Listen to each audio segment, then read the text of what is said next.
it's good to indicate, you know, the edge of something in any drawing. And use, as I say, a central line if you need to get both halves of your shapes, of your cylindrical shapes, symmetrical. This obviously is the only exception. It's got a curvature in it, but it's more of a rectangle than a cylinder. And the knife and fork and spoon also are not cylindrical, but I just wanted to get a little bit of height and variety into my subject so that it's a bit more interesting. That's the other thing I'd say about composition, and we've talked quite a lot about it on Friday in the watercolor class, that where you place your things on the page is important, that there is some sort of space around the objects. I'm just going to bring this down a bit more, sorry, can't do that. Okay, it's just that's the bottom at the top of my page. The biggest object is not dead in the center, it's just slightly off center. The center of my page would be about here. Okay, so it's slightly off center. Obviously, because this is taller, the tallest shape, and the ellipse here is much closer to my eye level, it's more condensed, squashed. Okay, and there's that little cut down the bottom here with a more open ellipse.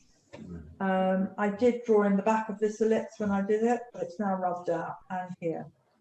So if you'd like to get your fresh piece of paper, or if you've already got it on your board, get your board ready and start to draw in, just in outline, lightly, your whole composition. And then I'm going to stop you once you've got it, an outline drawing done, and show you some examples of subjects that I found that I thought would be inspiring to look at in terms of this subject. Okay.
The other thing, if you've got a piece of scrap paper you can put under your hand, it's a good idea to stop you leaning on your drawing as you're working. I'm going to use a piece of paper towel.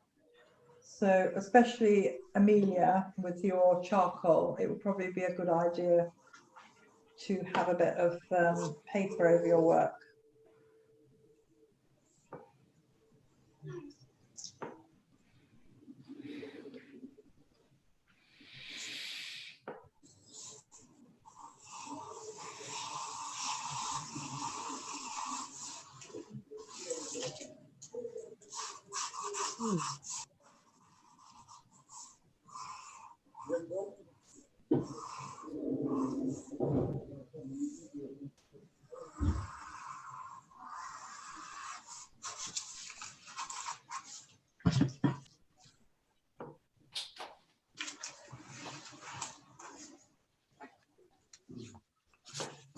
Remember, you can use well, we won't go into the soft pencils yet. I would think you just need to do the whole of the first stage just with the 2B.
You know, the reflections and the tones on that one shape. And don't put anything in too heavily.